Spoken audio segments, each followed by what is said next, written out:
Hi everyone, welcome to our YouTube channel black diamond. तो आज मैं आप लोगों से एमसीएल का जो ऑफिशियल सिलेबस है वो डिस्कस करने वाला हूँ। इस सिलेबस को हम लोग डिटेल में समझेंगे क्योंकि सिलेबस जैसा दिखता है एक्चुअल में वैसा है नहीं। इसके अंदर बहुत सारी बातें छिपी हैं। कौन कौन से किताब आपको पढ़ना चाहिए, कौन कौन सा किताब से प्रैक्टिस करना चाहिए, एमसीक्यू से लेकर के थ्योरी, सब चीज़ों के बारे में मैं आपको डिटेल में बताऊंगा। उससे पहले अगर आप इस चैनल पर नए हैं तो सब्सक्राइब कर दीजिएगा चैनल को। और अगर आप कोर्सेस लेना चाहते हैं, माइनिंग सरदार और ओवरमैन बैच अगर आप ज्वाइन करना चाहते हैं तो मेरा कोर्स लॉन्च हो चुका है ब्लैक डायमंड एप्लीकेशन में। ये मेरा खुद का एप्लीकेशन है, इसमें जाके आप इसको इंस्टॉल कर सकते हैं और इसमें कोर्स ज्वाइन कर सकते हैं। माइनिंग सरदार और ओवरमैन का बैच अभी भी स्टार्ट हुआ है, जस्ट अभी स्टार्ट हुआ है। तो अगर अभी आप ज्वाइन करते हैं आप तो आपको बहुत बड़ा ऑफर मिल जाएगा। इसके लिए आपको प्ले स्टोर पे जाना है, ब्लैक डायमंड सर्च करना है, ये ब्लैक डायमंड लोगो वाला आ जाएगा आपको। एजुकेशन लर्न ऑल मीडिया देखिएगा, 5 स्टार रेटिंग होगा, इसमें 1000 प्लस डाउनलोड होगा क्योंकि अभी भी इसको लॉन्च किया हूँ मैं। तो इसको आपको इंस्टॉल कर लेना है। इंस्टॉल करने के बाद आपको कोर्सेज दिखेंगे ऐसे। तो यहाँ पे सरदार प्लस ओवरमैन बैच आपको खरीदना है, बेसिक टू एडवांस लिखा होगा, बैच C16 होगा। ये 1400 रुपये अभी फिलहाल प्राइस है।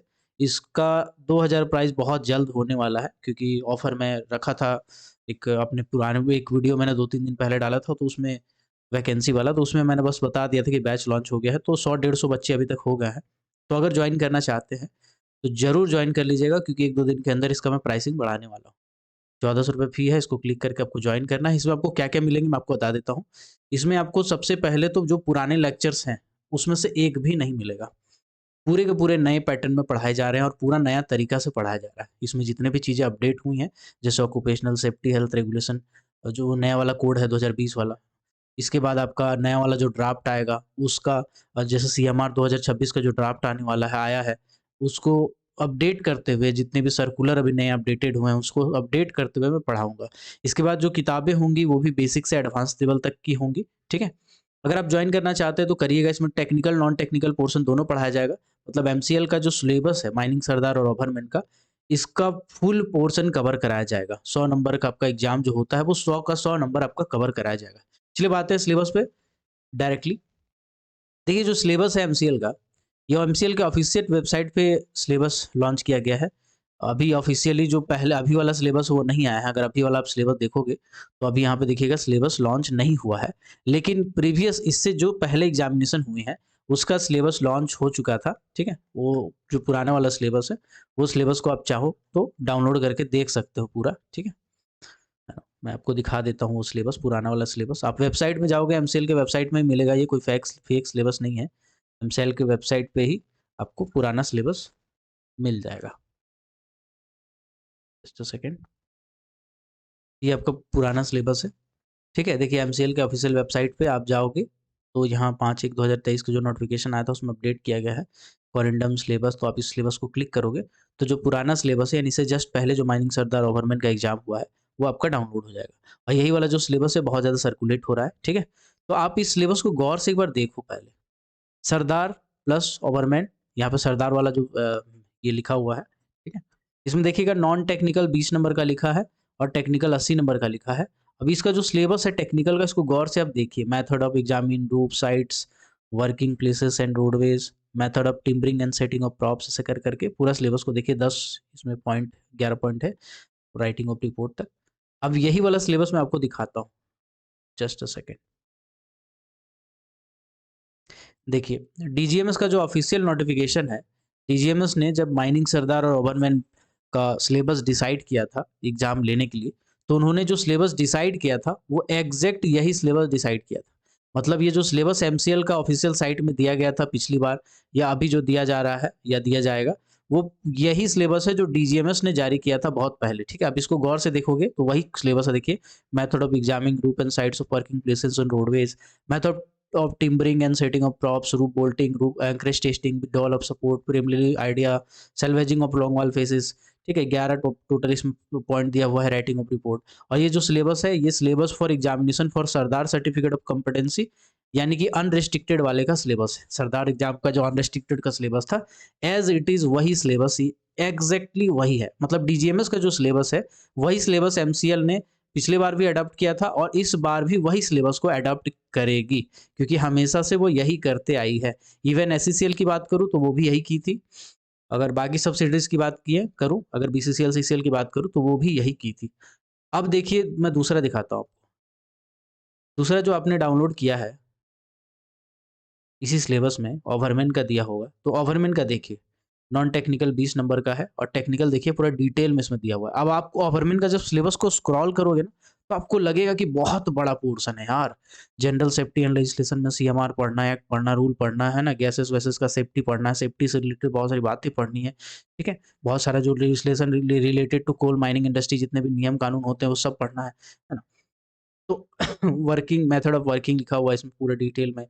ठीक है? Ventilation precaution against explosion, fire and inundation लिखा हुआ है, ठीक है? एलिमेंट ऑफ माइनिंग मशीनरी ये लिखा हुआ है। अब मैं आपको डीजीएमएस का सिलेबस दिखाता हूँ, जस्ट अ सेकंड। ये देखिए ये डीजीएमएस का सिलेबस है। Syllabus for examination of ओवरमैन certificate of competency, यानी कि अनरिस्ट्रिक्टेड सर्टिफिकेट जो ओवरमैन एग्जाम होता था, ये उसका सिलेबस है जो बहुत पहले जारी किया गया था। तो लोग जो सिलेबस सिलेबस कर रहे हैं ना, सिलेबस आपके पास पहले से हमेशा से अवेलेबल है, बस आप उस तक पहुँच नहीं पाए होंगे, उस चीज़ को समझ नहीं पाए होंगे। अब देखिए यहाँ पे जनरल सेफ्टी एंड लेजिस्लेशन जो पूरा लिखा हुआ है वो ये है, गवर्नमेंट का सिलेबस में वर्किंग मेथड ऑफ वर्किंग, उसके बाद आपका वेंटिलेशन प्रिकॉशन ये जो लिखा हुआ है ये पूरा एग्जैक्टली वही है, ठीक है? ये गैजेट जारी किया गया था डीजीएमएस के द्वारा और उसी में ये सिलेबस है। ये ऑफिशियल सिलेबस मैं अपने इसको कैसे शेयर करूँ मैं आपके साथ? क्योंकि मेरा टेलीग्राम ग्रुप तो हैक हो चुका है पहले ही। ठीक है, आप मुझे कमेंट कर दीजिएगा, मैं करता हूँ कुछ उपाय, ठीक है? या तो मेरे एप्लीकेशन में जाके आप डाउनलोड कर सकते हैं, मैं एप्लीकेशन में डाल दूँगा ना, चलो ठीक है। आपके लिए मैं सिलेबस का फ्री कॉलम बना के अपने ऐप में डाल दूँगा, ठीक है? आप फ्री में जाके इस सिलेबस को पूरा डाउनलोड करके देख सकते हैं, ठीक? ओके, चलिए। ओके, अब आते हैं आखिर ये जो सिलेबस हमने आपको दिखाया, ये सिलेबस है क्या और कैसे पढ़ेंगे, क्या पढ़ेंगे? तो सबसे पहले तो अब मैं आपको कुछ सुझाव देना चाहता हूँ। सुझाव क्या देना चाहता हूँ, आप समझिएगा। आप अगर ऐसा करिएगा कि लाइन बाय लाइन इसको पढ़ लें, जैसे मैं आपको दिखाता हूँ। माइनिंग सरदार का जो सिलेबस है, वहीं से शुरुआत करता हूँ मैं, ठीक है? माइनिंग सरदार का जो सिलेबस है उसमें देखिएगा आपको लगेगा कि सिलेबस बहुत कम है। आपको सिर्फ़ 10 गो 11 गो पॉइंट दिया हुआ है टॉपिक टाइप का, ये टॉपिक अगर हम पढ़ लेंगे तो हमारा काम हो जाएगा। सबसे पहली बात तो ये गलती बिल्कुल भी ना करें और ऐसा सोचना भी मत। क्यों नहीं सोचना? क्योंकि जो पिछली बार एमसीएल का एग्ज़ाम हुआ था माइनिंग सरदार और ओवरमैन का, जो 2 शिफ्ट में एग्ज़ामिनेशन थे, फर्स्ट हाफ में माइनिंग सरदार का एग्ज़ाम था और सेकंड हाफ में ओवरमैन का एग्ज़ाम था। तो जब लोग माइनिंग सरदार का एग्ज़ाम में बैठे थे तो उनके पसीने उड़ गए थे, पसीने चू रहे थे भाई, तोते उड़ गए थे उनके। क्योंकि उनका जो सिलेबस ये तो सिलेबस ज़रूर है, लेकिन जो क्वेश्चन्स पूछा गया था वो लोगों को हवा नहीं लग रहा था यार क्या पूछा गया था, बहुत हार्ड था, बहुत टफ था। लोग कह रहे थे यार बहुत ज़्यादा सिलेबस टफ था, क्वेश्चन बहुत टफ था माइनिंग सरदार का। इसके बाद जब उन्होंने ओवरमैन का एग्ज़ाम दिया सेकंड हाफ में, तो उनको लगा कि नहीं ये वाला क्वेश्चन ठीक था, ये बनाने लायक क्वेश्चन था, थोड़ा अलग था, है ना? आसान था, थोड़ा-सा उसके तुलना में आसान था। तो यहाँ पे देख रहे हैं कि दुनिया भर का सिलेबस आपको लिखा हुआ है, आपको देख के लग रहा है यार ओवरमैन का तैयारी करेंगे ना तो इसमें हालत टाइट हो जाएगा, पसीने छूट जाएँगे, तोते उड़ जाएँगे। लेकिन आप बिलीव करो, कोल इंडिया का अभी भरोसा आप नहीं कर सकते हो। सिंपल सी बात है, कोल इंडिया कुछ भी यहाँ लिख के जारी कर दे रहे हो सिलेबस में, आप इसको एक आधार बना सकते हो, लेकिन आप इसका पूरा ट्रस्ट नहीं कर सकते हो कि जो लिखा हुआ टॉपिक वो टॉपिक है। जैसे मैं आपको समझाता हूँ। देखिए, यहाँ पे लिखा हुआ है method of examining roof, sites of working places, roadways etcetera, method of timbering of and setting of prop, support roof bolting, anchorage testing, withdrawal of prop. ये आपको ना छोटे-छोटे टॉपिक लग रहा होगा कि यार ये क्या है? ये तो टॉपिक ही है ना। आप बिलीव कीजिए ये पूरा का पूरा rock mechanics and ground control दिया हुआ है। आप अगर इसको देखेंगे तो इसी टॉपिक के इर्द-गिर्द घूमता है पूरा रॉक मैकेनिक्स का ग्राउंड कंट्रोल, ठीक है ना? जैसे एग्जामिन रूफ दिया हुआ है ना, अब मैं आपको समझाता हूँ ये क्या खेल रहा है आपके साथ। मेथड ऑफ एग्जामिंग रूफ मतलब रॉक के रूफ को पहचानो। तो रूफ को पहचानने के लिए आपको रॉक को पहचानना पड़ेगा और रॉक देखेंगे तो पढ़ने जाओगे तो रॉक आपका बहुत सारे टाइप का मिलेगा। होमोजेनियस रॉक हो गया, हेटेरोजेनियस रॉक हो गया, आइसोट्रोपिक रॉक हो गया, एनिसोट्रोपिक रॉक हो गया।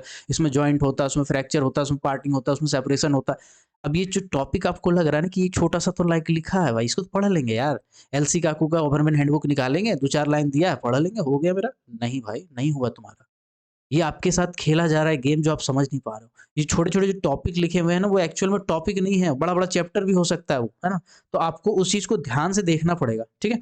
फिर आपको क्लासिफिकेशन ऑफ रॉक में पढ़ना पड़ेगा, ओरिजिन ये सब सब, ठीक है? Sites of working places roadways, method of timbering and setting of support. Setting of support लिखा हुआ है ना, तो लोग सेटिंग ऑफ प्रॉप समझ लेते हैं। सेटिंग ऑफ सपोर्ट मतलब सपोर्ट आप कैसे लगाएंगे। अब सपोर्ट तो बहुत सारे टाइप का होता है ना, अगर आप सपोर्ट में जाओगे पढ़ने के लिए तो सपोर्ट इतना सारा टाइप का होता है, ठीक है। आपको बहुत सारा पढ़ना पड़ेगा, जैसे आपका शील्ड सपोर्ट होता है, फ्रिक्शनल प्रॉप होता है, चॉक होता है, चॉक होता है, कॉग होता है, ठीक है। रूफ बोल्टिंग होता है, रू आपका केबल बोल्टिंग होता है, ठीक है। ये सब है, यहाँ पे सिर्फ लिखा हुआ है सेटिंग ऑफ सपोर्ट, ठीक है। तो अब उस सब सपोर्ट को आप पढ़ोगे नहीं, तो फिर उसका सेटिंग आप कैसे पता करोगे कि उसको लगाते कैसे हैं? ठीक है, बहुत सारा है ना, फ्रिक्शनल प्रॉप है, हाइड्रोलिक प्रॉप है, स्टील आर्क है, वुडन कॉग है, चॉक वेस्ट है, सफारी सपोर्ट है, रूफ बोल्ट है, वुडन सपोर्ट में बहुत सारा आ जाता है, ठीक है। रिजिड सपोर्ट होता है, यील्डिंग सपोर्ट होता है। अब भाई ये छोटा सा लाइन लिखा हुआ है, देखो ना, तो गौर से देखो तो सही। देखो ना गाइस, ये छोटा सा चीज लिखा हुआ है, आपको लग रहा है यार ये 2-3 तो चीजें पढ़ लेंगे, लेकिन इसके अंदर में इतनी चीजें हैं कि आप जब एग्जाम दोगे तो आप बोलोगे कि एनसीएल ने मेरे को धोखा दिया है। एनसीएल लिखता सिलेबस में कुछ है, पूछता कुछ है, ऐसा नहीं है। ये जो चीजें हैं जो हमेशा से किया है, पिछली बार जो माइनिंग सरदार का एग्जाम दिया होगा वो बहुत अच्छे से समझ सकता है इस चीज को जो मैं कह रहा हूँ, ठीक है। तो अगर आपको कुछ भी डाउट लगेगा तो आप एमसीएल वाले उसी लड़के लोग को भेजिएगा, पूछिएगा कि बाबू माइनिंग सरदार का सिलेबस या माइनिंग सरदार का क्वेश्चन पिछली बार कैसा था, ठीक है। अब यहाँ पे लिखा हुआ है safety issue regarding stowing operation work near work water bodies and unconsolidated mass. कुल मिलाकर के स्टोइंग ऑपरेशन के बारे में पूछा हुआ है। स्टोइंग ऑपरेशन आपका कितना टाइप का होता है वो पढ़ना पड़ेगा। जब कितना टाइप का होता है वो पढ़ेंगे तब आप समझेंगे कि उसमें क्या क्या खतरे हैं, उसको कैसे टैकल किया जा सकता है। उसके बाद बाकी जो एक्स्ट्रा कुछ कुछ टॉपिक दिए हैं वो भी आपको पढ़ना पड़ेगा। अब यहाँ पे देखिए एग्जामिनेशन ऑफ सम्प जो लिखा हुआ है, सम्प का जांच। अब सम्प का जांच में पहले सम्प पढ़ना पड़ेगा, सम्प कितने टाइप के होते हैं, सम्प किस किस तरह से बनाए जाते हैं, सम्स को कैसे खाली किया जाता है, सम्प में पंपिंग कैसे लगाता है, मतलब पूरा पंप वाला चैप्टर भी आपको इसी सम्प के साथ कवर करना पड़ेगा। बहुत डिटेल में नहीं जाना है, लेकिन फिर भी इतना तो करना पड़ेगा। आप सिर्फ सम्प का पढ़ के चले जाएंगे कि सम्प का जांच करते हैं, गैस वहां पे देखते हैं कि कार्बन डाइऑक्साइड गैस या ब्लैक डंप बना कि नहीं, ये सब अगर पढ़ लोगे तो हो गया, फिर वहीं खत्म है आपका कहानी।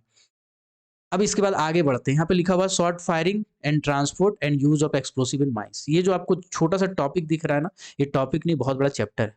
सबसे पहले तो आपको शॉर्ट फायरिंग पढ़ना पड़ेगा पूरा, ठीक है। इसके बाद शॉर्ट फायरिंग से रिलेटेड जो एसेसरीज होता है वो पढ़ना पड़ेगा। ट्रांसपोर्ट रूल जो वो आपका एक्सप्लोसिव का होता है वो पढ़ना पड़ेगा। कैसे इस्तेमाल करते हैं एक्सप्लोसिव का, कौन कौन से लाइसेंस मिलते हैं वो पढ़ना पड़ेगा। मतलब डिटेल में पढ़ना पड़ेगा, आप इसको हल्के में नहीं ले सकते हैं। अब यहाँ पे देखिए लिखा हुआ ventilation and mine gases elementary. अब यहाँ पे एलिमेंट्री लिखा हुआ तो ये आपके लिए थोड़ा राहत हो सकता है कि आपसे सिर्फ बेसिक पूछे, लेकिन ऐसा नहीं हुआ है पिछले एग्जाम में। ये जो लिखा हुआ है सिर्फ एलिमेंट्री आइडिया आपको लेना है, ऐसा हुआ ही नहीं है पिछले एग्जाम में, ठीक है।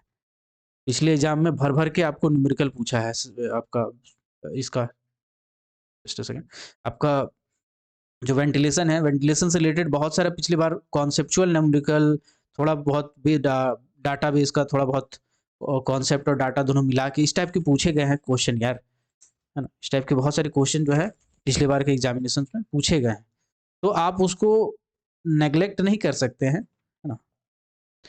जैसे मैं आपको बता ही देता हूँ, आपको सिर्फ एलिमेंट्री, मतलब ऐसा नहीं कि बेसिकली आप पढ़ लिए एलिमेंट्री आइडिया में, हल्का फुल्का पढ़ लिए तो हो गया, नहीं ऐसा नहीं है। आपको थोड़ा बहुत न्यूमेरिकल भी पता होना चाहिए, एलिमेंट्री आइडिया तो न्यूमेरिकल का भी आपको होना चाहिए, ठीक है। जैसे कभी कभी पूछ देता है ब्लैक डैम का कितना परसेंटेज हो जाएगा, बहुत सारे गैसेस के बारे में बता देता है कि इसमें हवा है, हवा में ये गैसेस है, तो आपको बताना है कंपोजिशन क्या हो जाएगा ब्लैक डैम का, ठीक है। इसके बाद कभी कभी रिस्पायरेटरी कॉसेंट का न्यूमेरिकल पूछ देता है।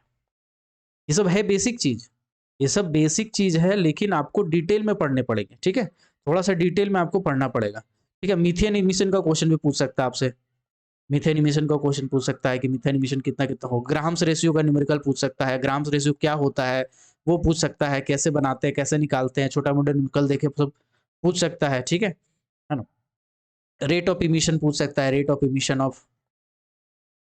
इमिशन ऑफ फायर डैम पूछ सकता है, ठीक है। तो ऐसे से बहुत सारे हैं यार, मोटिव कॉलम पूछ सकता है आपसे, मोटिव कॉलम पूछ सकता है, एयर डेंसिटी का क्वेश्चन पूछ सकता है। ये सब बहुत बेसिक लेवल के न्यूमेरिकल है, खाली डाटा बिठाओ और क्वेश्चन बनाओ, ऐसा वाला न्यूमेरिकल है ये सब, ठीक है। लेकिन अगर आप ये सब नहीं अवेयर रहोगे ये सब चीज़ों से, तो सिर्फ उस सिलेबस को आप देख के पूरा पूरी नहीं समझ सकते, क्योंकि जो टॉपिक लिखा है ना उस टॉपिक के अंदर सब आ जाता है। अब सब आ जाता है तो भैया कुछ भी पूछ सकता है आपसे, है ना। तो और भी बहुत सारे न्यूमेरिकल्स है, मुझे याद नहीं आ रहा है, तो मैं कुल मिलाकर के ये कहना चाहता हूँ, यार आप ना इसको ना हल्के में मत लेना, और ये प्रिडिक्ट तो कभी मत करना कि यार ये पूछेगा तो इसमें यही पूछ सकता है या ये इंपॉर्टेंट है, इसमें ये इंपॉर्टेंट टॉपिक है, इसको पढ़ लेता हूँ, इसको छोड़ देता हूँ। ऐसा तो कभी मत कीजिएगा, ठीक है? इसके बाद safety issue in open cast mines और over developed pillar, working at height, manual handling, handling of heavy machinery, मतलब कुल मिलाकर के ओपन कास्ट का पूरा आपको पढ़ना पड़ेगा। रिक्लेमेशन भी आपको बहुत डिटेल में पढ़ना पड़ेगा। आजकल रिक्लेमेशन से बहुत सारे क्वेश्चन पूछ रहा है। अब यहाँ पे जो एसएमपी लिखा हुआ है, primary understanding about safety management plan. अभी सेफ्टी मैनेजमेंट प्लान के अंदर इतनी चीजें हैं, इतनी चीजें हैं, इतनी चीजें हैं कि मैं आपको क्या बताऊं, कैसे बनता है, क्या होता है ना? इसमें क्या-क्या चीज़ें इंक्लूड होती हैं, सबका क्या-क्या रिस्पॉन्सिबिलिटी रहता है। उसके बाद इसमें इसके अंदर में पूरा माइंस का चीज़ समा जाता है। माइंस में जितनी चीज़ें होती हैं सब एसएमपी के हिसाब से ही होती हैं। अब यहाँ पे लिख दिया एसएमपी, तो एसएमपी का आपको एक प्राइमरी आइडिया तो होना चाहिए। अब प्राइमरी आइडिया में तो हल्की चीज़ें आपको पता होनी चाहिए। अब इसको अगर मैं पढ़ाने जाऊँगा ना तो अच्छे से अगर मैं 2 घंटा का लेक्चर करके पढ़ाऊँगा तो कम से कम 3 दिन लगेगा इसको एसएमपी को खत्म करने में, है ना? या फिर 2 दिन लगेगा खत्म करने में। तो इतना बड़ा टॉपिक है ये। लेकिन इसको दिया कैसा है? तो इस टाइप से दिया है।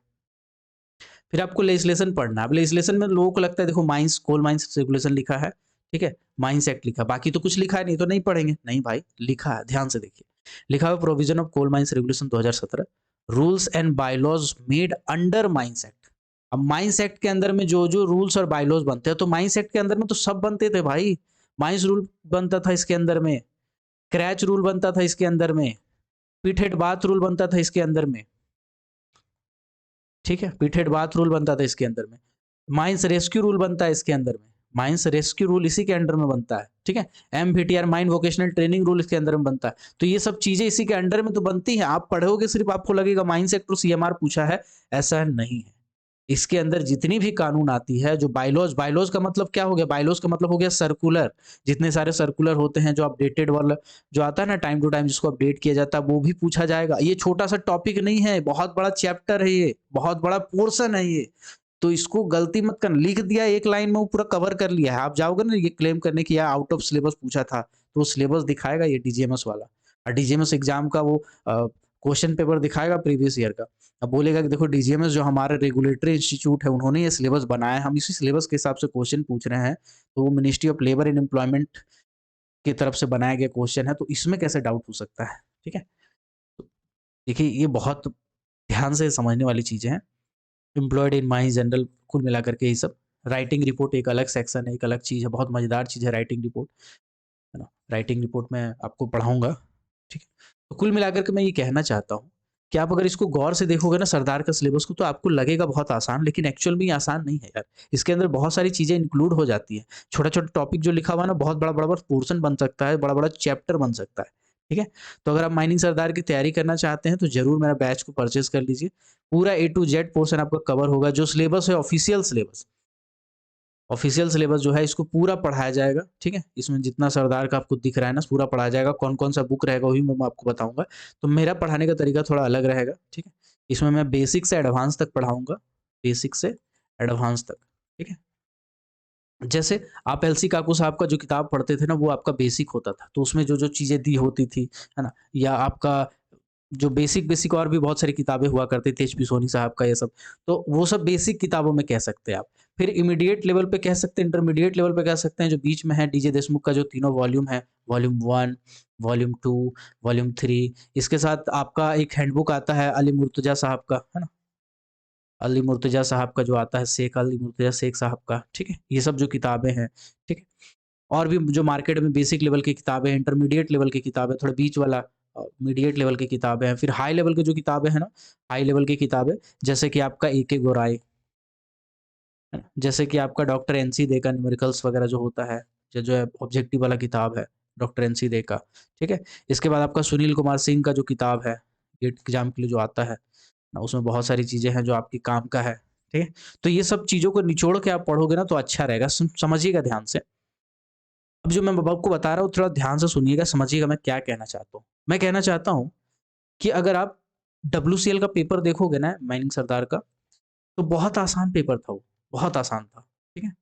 अगर आप सीसीएल का पेपर देखोगे ना, ओवरमैन का सरदार का, तो बहुत आसान पेपर था, इससे जस्ट पहले वाला जो हुआ था, ठीक है? अगर आप एनसीएल का पेपर देखोगे ना, तो आपके पसीने छूट जाएँगे, आप बोलोगे बहुत हाई लेवल का पूछा था वो। अगर आप एमसीएल का पेपर पूछोगे ना तो आपसे कहा जाए तो मीडिएट टू हाई लेवल था, मीडिएट से हाई लेवल के बीच में था वो एमसीएल का पेपर। इससे पहले अगर आप ईसीएल की बात करोगे ना तो ईसीएल डीजे देशमुख से पूरा पूरी पूछा था, है ना, मतलब मीडिएट लेवल का कह सकते हैं आप। ठीक है, इसके बाद और आपके सब्सिडरी की बात करें, एसईसीएल की बात करें तो एसईसीएल भी आपका मीडिएट टू टफ लेवल पे था, मीडिएट टू टफ लेवल पे, हाई लेवल पे था। मेरा कहने का मतलब ये है कि आप कैसे प्रिडिक्ट कर सकते हैं कि आपसे आसान क्वेश्चन पूछेगा कि थोड़ा सा मुश्किल पूछेगा कि बहुत मुश्किल पूछेगा। आप प्रिडिक्ट नहीं कर सकते हो ना यार। कोल इंडिया का अभी जो दौर चल रहा है ना, इसमें ऐसे हैं कि पैटर्न बहुत ज्यादा फ्लक्चुएट कर रहा है। अगला एग्जाम में आसान पूछ रहा है तो उसके अगला एग्जाम में बहुत हार्ड, अचानक से हार्ड, समझ में नहीं आ रहा कि यार क्या पूछ दिया। पैटर्न ही पूरा अलग है, सिलेबस ही पूरा अलग है, क्वेश्चन ही एकदम अलग टाइप का है। तो कहने का मतलब है, इससे आप कैसे टैकल करोगे? आप आसान पढ़ के जाओगे, अगर हार्ड पूछ दिया तो क्या करोगे? आप हार्ड पढ़ के जाओगे, अगर आसान पूछ दिया तो क्या करोगे? आपसे मीडिएट लेवल का पूछ के गए, थोड़ा हाई लेवल पे चला गया तो आप क्या करोगे? थोड़ा आसान पूछ दिया तो क्या करोगे? सिली मिस्टेक कर दोगे फिर। हार्ड पढ़ के जाओगे, आसान आसान क्वेश्चन में आपका सिली मिस्टेक हो जाएगा, 2-4 नंबर गया, मतलब सिर्फ वैकेंसी गया। तो कुल मिलाकर के ये कहना चाहते हैं कि अगर आप खुद से भी तैयारी कर रहे हो तो माइनिंग के बहुत अच्छी-अच्छी किताबें हैं। ए.के. गोराई है, एलसी काकू साहब का किताब है, अली मर्तुजा साहब का किताब है, भौमिक साहब का किताब है, सुनील कुमार सिंह का किताब है, ठीक है? आपका डीजे देशमुख वॉल्यूम 1, 2, 3 तीनों वॉल्यूम है। ये सब जो अच्छी किताबें हैं, बेसिक किताबें हैं, एडवांस किताबें, हर किताब को आपको पढ़ना पड़ेगा। अब उतना आप पढ़ोगे तो आपको समय चला जाएगा। तो अगर मेरे पास कैसा है कि अगर क्लास करते हो तो मैं 100% सिलेबस आपका कवर कराता हूँ। उसमें मैं क्या किया हूँ, मैं ईज़ी टू मॉडरेट और मॉडरेट टू ईज़ी करके हाई हाई करके पूरा पढ़ाऊँगा। मतलब कोई भी टॉपिक स्टार्ट करूँगा तो उसके ईज़ी से स्टार्ट करूँगा, मतलब बेसिक से स्टार्ट करूँगा। उसी टॉपिक में घुसते-घुसते मीडिएट लेवल से लेकर के हाई लेवल तक जाऊँगा। इसमें आपका टाइम भी बचेगा, आपको अलग से कुछ पढ़ना नहीं पड़ेगा। आपको जो मटेरियल दूँगा मैं, ठीक है, वो बहुत सारी किताबों को निचोड़ के बनाया गया है ना? मैं 6 महीना से घर पे बेसिकली ट्यूशन-व्यूशन सब बंद करके यही कर रहा था, बैठ के मटेरियल ही बना रहा था क्योंकि मेरे को पता था वैकेंसी आने वाली है। तो 6 महीना से मैं यही सब काम कर रहा था, तो वो सब मैं करके रखा हूँ, तो आपका बहुत काम आ जाएगा। मटेरियल तो मैं बेच नहीं सकता हूँ, तो आप अगर चाहें तो क्लासेस ले सकते हो, उस क्लासेस में मैं डिटेल में सब पढ़ाऊँगा। अगर आप चाहेंगे तो प्ले स्टोर ऐप पे जाएँगे, प्ले स्टोर ऐप पे जाके ब्लैक डायमंड ऐप को इंस्टॉल करेंगे, अपना लॉगिन ईमेल आईडी से कर सकते हैं, मोबाइल नंबर से। इसके बाद फिर आपको सरदार प्लस ओवरमैन बैच दिखेगा, है ना? Mining sardar plus overman batch, इसको आपको परचेज़ कर लेना है, ठीक है? Mining sardar plus overman batch basic to advance C16 MCL का स्पेशल बैच है, इसको आप परचेज़ कर सकते हैं। इसमें मैं लाइव क्लास लेता हूँ, लाइव क्लास में सब चीज़ अपडेटेड बताता हूँ, उसके साथ आपका पीडीएफ, पीपीटी वगैरह भी रहता है। मैं एक आध पीपीटी का आपको सैंपल दिखा देता हूँ, ठीक है? जैसे इसका जो सिलेबस है अंडरग्राउंड माइन मशीनरी ओवरमैन में है ना? उसका देखिए इस टाइप का आपका पीपीटी रहेगा, ठीक है?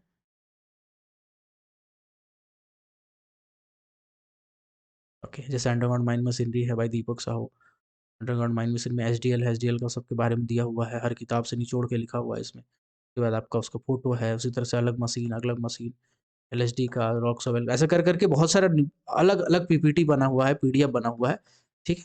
और इसको आप चाहें तो एप्लीकेशन में ही जाके क्लासेस कर सकते हो, उसी में आपको मिल पाएगा और अलग से आपको कहीं मिल नहीं पाएगा ये चीज़ें, ठीक है? अब आते हैं ओवरमैन का सिलेबस के ऊपर। ये तो हो गया सरदार का सिलेबस। ओवरमैन का सिलेबस को भी अगर मैं निचोड़ दूँ ना कम शब्दों में, तो ओवरमैन में क्या है, दिया तो है एकदम एक-एक पॉइंट को बता खोल-खोल के कि यार ये पॉइंट आपको पढ़ना है। जनरल सेफ्टी एंड लेजिस्लेशन है, ठीक है? इसमें सीएमआर है। ठीक? सीएमआर है, बेसिकली सिर्फ़ सीएमआर नहीं पढ़ना है आपको।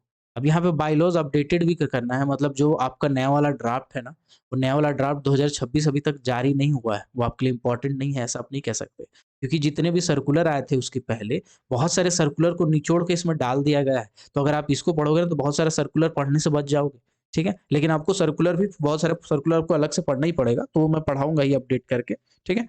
उसके बाद ओएसएच कोड है, ओएसएच कोड अभी-अभी जारी हुआ है। तो एसएच कोड आपको पढ़ना ही है। आप सोचोगे माइंडसेट नहीं पढ़ेंगे तो चल जाएगा, माइंडसेट तो कैंसल हो गया, नहीं ऐसा नहीं सोचिएगा, ऐसा गलती मत कीजिएगा। 2017 में सीएमआर चेंज हुआ था, ठीक है? लेकिन 2018 में जब कोई एग्ज़ाम हो रहा था ना, तो उसमें 17 से क्वेश्चन नहीं पूछ रहा था, सीएमआर 1957 से ज़्यादा क्वेश्चन पूछा था। 2018 के बाद 2019 में जो एग्ज़ाम हुआ था ना, उसमें भी 1957 से क्वेश्चन पूछ रहा था, जबकि 2 साल हो चुका था वो जारी हुए। तो ऐसा नहीं है कि इससे नहीं पूछा जाएगा, ओएसएच कोड से भी पूछा जा सकता है, लेबर कोड से भी पूछा जा सकता है। नया पैटर्न पूरा है, पुराना वाला सब आप पुराना वाला अगर पढ़ के जाओगे तो कोई मतलब नहीं है यार, आपको पूरी तरह से नया तरीके से पढ़ना पड़ेगा, पूरा ए टू जेड पढ़ना पड़ेगा। इसीलिए मैं नया क्लासेस ही स्टार्ट किया, पुराना लेक्चर नहीं डाल रहा हूँ मैं कुछ भी। जो अपडेटेड रहेगा उसी में से कुछ कुछ वीडियो मिसलेनियस टॉपिक का मैं डाल पाऊंगा, नहीं तो जनरली पूरा पूरी मैं क्लास करा रहा हूँ लाइव।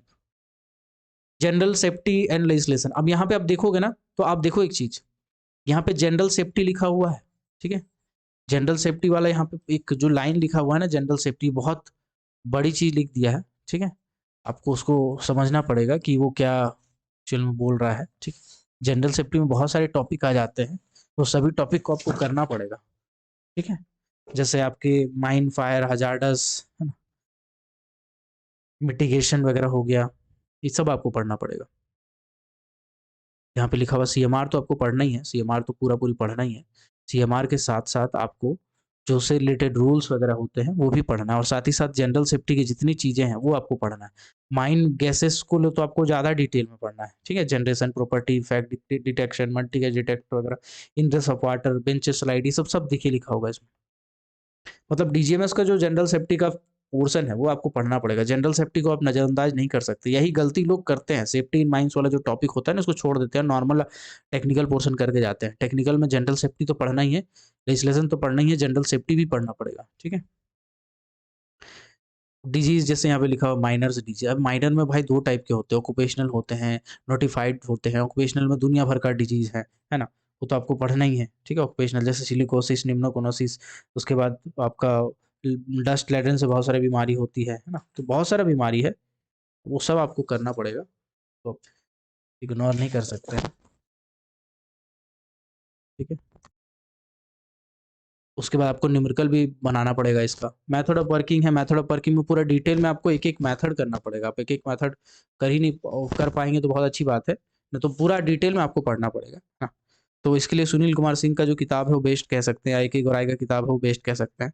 तो आपको सब किताबें पढ़नी पड़ेंगी, आप एक आध किताब पढ़ के नहीं कर पाएंगे, डिटेल में आपको पढ़ना पड़ेगा, ठीक है। मैं आपको एक एक करके समझाऊंगा डिटेल में। वेंटिलेशन है, वेंटिलेशन पूरा देखिएगा, वॉल्यूम 2 में जो डीजे देशमुख वॉल्यूम 2 वाला जो पोर्शन है, सेक्शन है, उसमें पूरा वेंटिलेशन दिया हुआ है। उसको अगर पढ़ेंगे तो आपका बहुत सारा पोर्शन हो जाएगा। थोड़े बहुत आपको न्यूमेरिकल भी पूछे जाएंगे, तो न्यूमेरिकल से डरिएगा मैं, थोड़े बहुत न्यूमेरिकल मैं इसलिए कह रहा हूँ क्योंकि साइंटिफिक कैलकुलेटर आपके एग्जाम में अलाउड नहीं है, ठीक है। आपके एग्जाम में सिर्फ मैनुअल कैलकुलेशन ही आप कर सकते हैं, तो मैनुअल कैलकुलेशन के लायक जितना क्वेश्चन होगा उसी टाइप के क्वेश्चन बनेंगे। तो ऐसे माइनिंग वेंटिलेशन में फार्मूला है जो बिना साइंटिफिक कैलकुलेटर के बन नहीं सकता, इसीलिए आपसे बेसिक पूछा जाएगा, ठीक है। इसीलिए आपसे बेसिक पूछा जाएगा, ये आपका एक फायदा हो जाता है कि न्यूमेरिकल आपसे बेसिक लेवल के पूछे जाएंगे। और इसके न्यूमेरिकल इतने आसान है यार, लोग पता नहीं क्यों डरते हैं, इतने आसान है, बस आप समझे नहीं है। आप उस चीज को पढ़े होते तो आपको आसान लगता है, नहीं पढ़े इसलिए आसान नहीं लग रहा, हार्ड लग रहा है, पढ़ लोगे तो आपको फिर आसान लगेगा। तो सिंपल है, इसको कॉन्सेप्ट प्लस न्यूमेरिकल करके बहुत सारा क्वेश्चन बनता है इससे, ठीक है। मेथड ऑफ माइन मशीनरी में देखा मैंने, अंडरग्राउंड का आपको पीडीपी दिखाया, इसी तरह ओपन कास्ट का है, बहुत सारा और मिसलेनियस है, हॉलेज है ना, आपका वाइंडिंग है, पंप वगैरह है, बहुत सारा और भी चीज़ें आती है इसके अंदर में जो आपको डिटेल में पढ़नी पड़ेंगे। अब आप कहोगे कि यार ओवरमैन का तैयारी करेगी माइनिंग सरदार का, देखो यार तैयारी दोनों का करो, क्योंकि पिछली बार मैंने बताया ना आपको, एमसीएल के एग्जाम में माइनिंग सरदार का हार्ड आया था और एम ओवरमैन का आसान आया था। तो उल्टा हो गया था, लोग सोच के गए थे कि माइनिंग सरदार का तो सिंपल सिंपल पूछेगा, ओवरमैन में भले टफ पूछ दे क्योंकि ज़्यादा सिलेबस है, बट उल्टा हो गया। तो कह नहीं सकते ना, आप प्रिडिक्ट नहीं कर सकते। तो ये जो सिलेबस है, इस सिलेबस के लिए आपको बेसिक से एडवांस लेवल तक तैयारी करना पड़ेगा। तो बेसिक से एडवांस लेवल तक तैयारी करने के लिए आपको बहुत सारी किताबों को फॉलो करना पड़ेगा, जैसे एलसी का साहब का किताब है, डीजे देशमुख वॉल्यूम 1 2 3 है, अली मुर्तजा शेख का जो किताब है फंडामेंटल जो हैंडबुक आता है ना। इसके बाद आपका ए गोराई साहब का जो किताब है, ठीक है, माइनिंग इंजीनियर्स करके एक आता है, complete guide to mining engineers. NC Dey साहब का जो न्यूमेरिकल है, मतलब एमसीक्यू वाला किताब है। सुनील कुमार सिंह के जो part A, part B, part C आते हैं, अब इन सब को आधार बना के पढ़ लोगे तो आपका पूरा अच्छे से निकल जाएगा। लेकिन अब अगर इतनी किताबें नहीं पढ़ पाओगे तो मेरा बैच ज्वाइन कर लीजिए, क्योंकि उसमें मैं बेसिक से एडवांस टॉपिक वाइज पढ़ाऊंगा, आपका पोर्शन टाइम से पहले कवर हो जाएगा। दीपक साहू मेरा नाम है, और ये ब्लैक डायमंड मेरा एप्लीकेशन का नाम है, इसको आप प्ले स्टोर पे सर्च करोगे। मैं खुद कोल इंडिया में बेसिकली जॉब कर रहा हूँ, इसलिए मैं इतना प्रिडिक्ट करके बता पा रहा हूँ, ठीक है, कि क्या किस टाइप से पूछा जाएगा, सिलेबस क्या है। तो ब्लैक डायमंड एप्लीकेशन को डाउनलोड कीजिएगा, 5 स्टार रेटिंग है भगवान के दया से इसमें। और अभी अभी मैं बैच लॉन्च किया हूँ, इसलिए 1000+ डाउनलोड ही है इसमें। इसको इंस्टॉल करने के बाद आप माइनिंग सरदार प्लस ऑफरमैन बैच को C16 को परचेस कर लीजिएगा। उसमें बेसिक से एडवांस जितना मैंने आपको कहा है वो तो मैं पढ़ाऊंगा ही, नॉन टेक्निकल पोर्शन के लिए मैं अलग से एक वीडियो बनाऊंगा जिसमें मैं आपको डिटेल में नॉन टेक्निकल का सिलेबस बताऊंगा, ठीक है। तो ओवरमैन बेसिक टू एडवांस आपको पढ़ना पड़ेगा, तो इसके लिए आप ये बैच को ले सकते हैं। इसका फ़ी अभी बहुत कम है, लेकिन एक आध दिन के अंदर मैं इसको बढ़ा दूंगा। 1400 रुपये पड़ रहा है अभी, जबकि 2000 रुपया होने वाला है इसका फ़ी। अभी 600 रुपये का डिस्काउंट चल रहा है ना। टेक्निकल नॉन टेक्निकल मतलब पूरा A to Z पोर्शन जो MCL का है वो एक ही प्लेटफॉर्म पे आपका पूरा कवर हो जाएगा सिलेबस। अगर आप लेना चाहते हैं तो जल्दी ले लीजिएगा। इसमें क्लासेस होते हैं, क्लासेस के बाद आपको नोट्स दिए जाते हैं, है ना। जैसे मैं आपको एक आध क्लास का दिखा देता हूँ डेमो, इसमें डेमो भी है, आप चाहें तो डेमो भी देख सकते हैं। वैसे कोड का जैसे मैं अभी पढ़ा रहा हूँ तो मैं आपको दिखाता हूँ। जैसे वीडियो लेक्चर है, वीडियो लेक्चर मतलब क्लास लेता हूँ उसी का यहाँ वीडियो लेक्चर भी आ जाता है। इसके बाद यहाँ पे कोई नोट्स भी आपको इसका मिल जाएगा, इसी में आप डाउनलोड करके भी देख सकते हैं ऑफलाइन, वीडियो को भी ऑफलाइन डाउनलोड करके देख सकते हैं। Occupational safety health working condition code 2020, है ना। इसका नोट्स भी आपको मिल जाएगा, है ना। इस टाइप के नोट्स मिल जाएंगे जो कि आपको पूरे इनफ हो जाएंगे ये, है ना।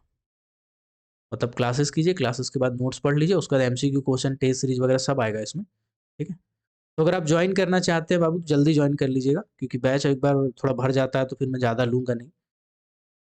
चलिए मिलते हैं अगले क्लास में, अगले किसी और टॉपिक के साथ किसी और वीडियो में। तब तक के लिए keep watching, keep supporting, till then जय हिंद।